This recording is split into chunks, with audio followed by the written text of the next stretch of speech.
All right, we're here at CPAC 2012 and talking to Brian K. Hill, right? Yes. And he's running for Senate in the state of Connecticut. That's correct. We're running against Linda McMahon and Chris Shays on the Republican side. And I separate that K with Hill so people don't think your name is Cahill. Exactly. How many people do they make that mistake? Yeah, I have to correct people all the time. It's middle initial K, right, not exactly. C-H-H-I-L. Exactly. Well, my name is Warner Todd Houston, so when I go to initials, it's WTH, and everyone goes, "What the what? What the who? What?" Well, I like to go by BKH. There you go. My three initials. There you go. It works out. Well, we're running for Senate in Connecticut. This is Lieberman's old seat, is it not? Yes. Or soon to be his old seat. Soon to be his old seat. Yeah. He is retiring after a very long time in the Senate. It is time for fresh blood. It's time for new faces, and it's time for the Republicans to get this seat. We haven't held this seat since it's been about 30 years. Lowell Weicker was the last Republican senator from the state of Connecticut. So we're optimistic that the time is right. The Democrats have been in charge for the last 2 years, and they passed the largest tax increase in state history, in Connecticut state history. They passed some of the most liberal laws in the state's history in just less than 6 months in power. So the mood is right, the timing is right for the Republicans to take this seat.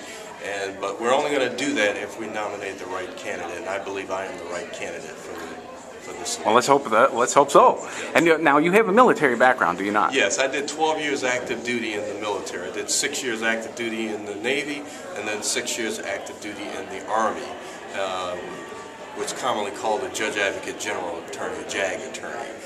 Just got off of active duty in 2010. I've been deployed around the world. I've lived overseas. I practice a variety of fields of law, including being a fiscal law attorney, a federal contract law attorney, a prosecuting attorney.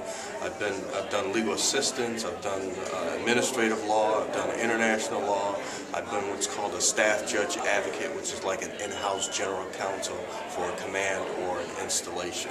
And I got off of active duty in 2010, started my own law firm in downtown Hartford. It's a general law practice where we help families and small businesses. So that's my legal and professional background. I was born and raised in the state of Connecticut, where I'm running, and a graduate of one of the state universities, Southern Connecticut State University. Ah, so you're Connecticut all the way. Yes, I'm Connecticut all the way. Well, seeing as that you have such an extensive background in the military, my first question for your candidacy: what about all of these cuts that Obama wants to make? I mean, he's eviscerating the military. What do you think about that? Well, you know, it's very imprudent of the president to do this at a time where there are significant military threats on the horizon. Right now, our military is stretched thin. We've gone through 2 wars, and we've diluted our force. And quite frankly, if Russia, China, North Korea, Iran, and Pakistan got together and attacked us right now, we would be hard-pressed to defend ourselves. You couple that with the fact that in order to keep up our recruitment numbers, to keep recruits going to Iraq and Afghanistan, we've lowered the recruiting standards. And now we have people in the military that really should not have gotten in. And so what we need to do now is regroup, reconstitute our forces, and to make sure that they're prepared for these emerging threats. We've been fighting an asymmetrical warfare since 2001, and we're not prepared for conventional warfare. So we have to regroup in the military. We don't need to cut back. What we need to do is reconstitute our forces to make sure that we're adequately prepared for those emerging threats on the horizon. And right now, China is a big military threat that's not being talked about. People talk about China being an economic threat, but they don't realize that China is also a military threat to us. Exactly right. Yeah. Yes. Well, and you know, speaking of the preparedness, we are relying on the National Guard an awful lot, sending some of these Guard units back and forth, time and time again. Yes. It just doesn't seem prudent. No, it's not. And when I talk about reconstituting the force, I'm also talking about the National Guard and Reserves, because we've been relying so much on the National Guard and Reserves that they have not been doing their training that they would normally do. They have not been preparing either because they've been activated. And so we have to Not to mention, reconstitute those not to forces mention as well. using up all of our equipment and Exactly. you know, vehicles and you know, whatnot. Exactly. So we have a lot of work to do in the military. Now, that's not to say that the military can't do better financially, but I think it's imprudent to essentially gut the military, which is what Obama is proposing to do. I don't think that's the right thing to do for this country at this point in time. Well, let me ask you what your pet issue is going to be. Every politician has his main thing. I've talked to candidates that Obamacare is their big deal, others that jobs is their big deal. Well, what is yours? What is your main platform? Well, obviously the biggest issue is the economy. We got to get the economy moving because the economy drives everything, including our defense. So unless we get our economy back on track, we're not going to be able to do anything. But this election is more than just about the economy. The economy is probably the #1 issue. But this election is about the steady, progressive erosion of constitutional rights, of civil liberties, and promoting dependency upon government. We got too many people being dependent upon government, more so than we have in recent history. So it's more than just the economy. It's about the psyche of America, whether or not we're going to continue to be America or whether or not we're going to continue down this steady path of being something that this country was not. Some might say our soul, huh? Yes. Indeed. Well, obviously, those are all very important issues, but we are faced, as we were discussing a minute ago with China, we're faced by people from the outside that wish us ill will. But we also have allies out there, and I always bring up Israel in this turbulent world that we're living in with a turbulent Mideast. Right. And the newest question is, if Israel strikes Iran, what is your position on that? What would you feel as a senator on that? Well, I think we should seek a diplomatic solution to this problem first. Less than 30% of the members in Congress have military experience. And what you find is that the ones without military experience are the ones that were quickest to vote to get us into a military conflict. A military person has been deployed to a combat zone that's served during time of war like myself. You're not so quick to jump on the military decision and to go into conflict. You always seek to resolve conflicts through diplomatic means first, and I think we need to keep up our sanctions on Iran. Obviously, Israel is a sovereign country, and they're going to have to protect themselves the best way that they know how. We have an obligation to support democracies around the world that support our American ideals, and Israel is one of the few in that region that does that. So that is our ally, and we should support our ally. But that doesn't mean that you don't tell your ally, you'll tell your friends when they do wrong. So hopefully this will not escalate into a military conflict too soon. Hopefully not at all, but we should pursue the diplomatic efforts as far as we can before we even think about getting into a military conflict. But we can't tell Israel what to do. It's just that simple. Just like they don't tell us what to do, we don't tell them what to do. So hopefully this will be resolved in a diplomatic manner as opposed to a military conflict. Well, let's swing back to domestic issues.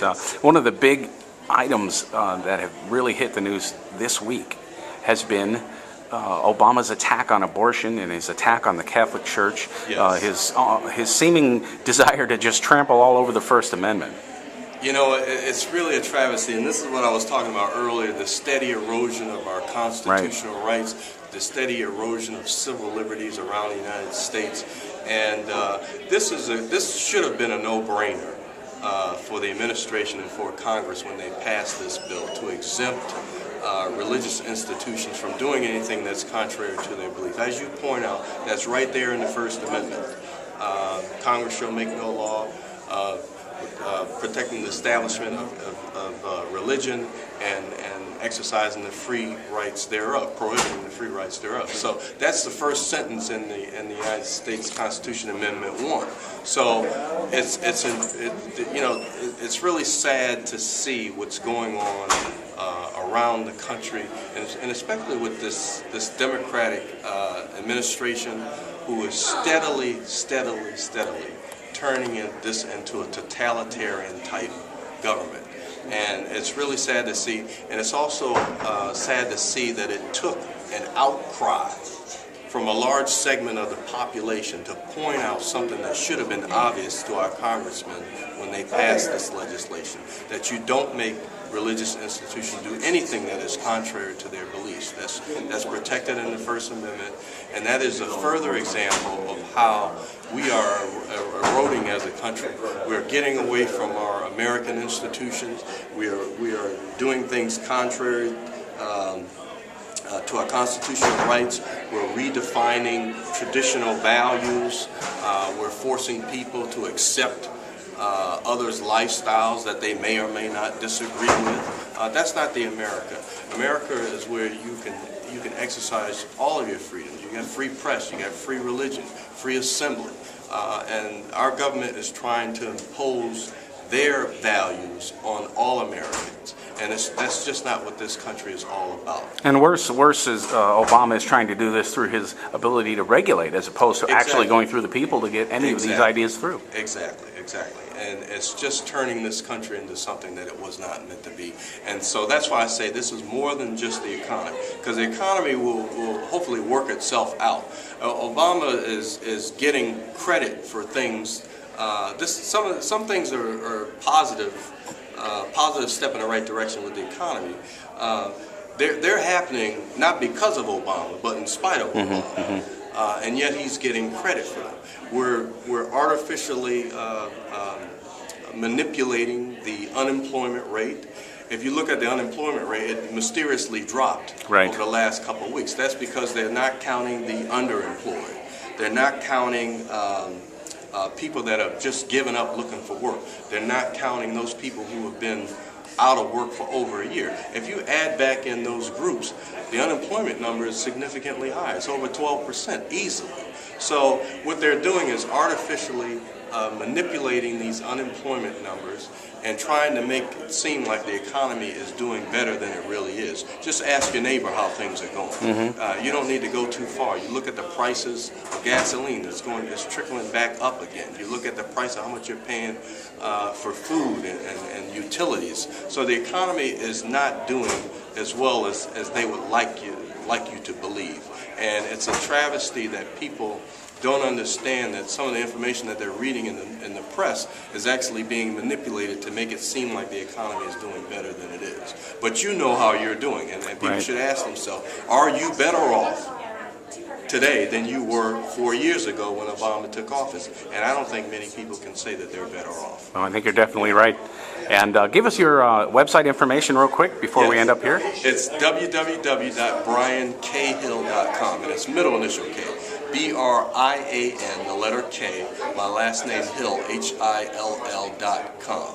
And you can email me. It's brian@briancahill.com. Please support us. Please go online and make a donation. You can make a donation online, or you can also mail in a donation. The information is right there on our website.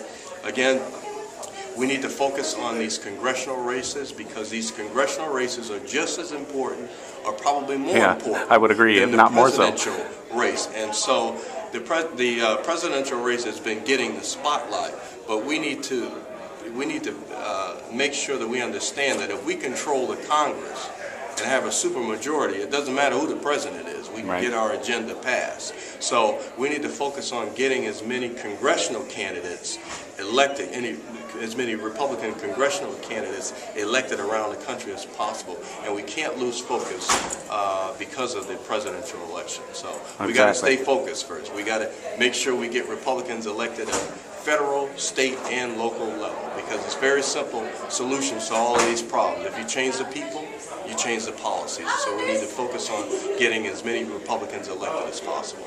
Well, this has been Brian Cahill, K, the letter K, Hill, running for Senate in Connecticut. Thanks for being with us here at CPAC. Thank you for having me. Sure enough. All right, take care. God bless.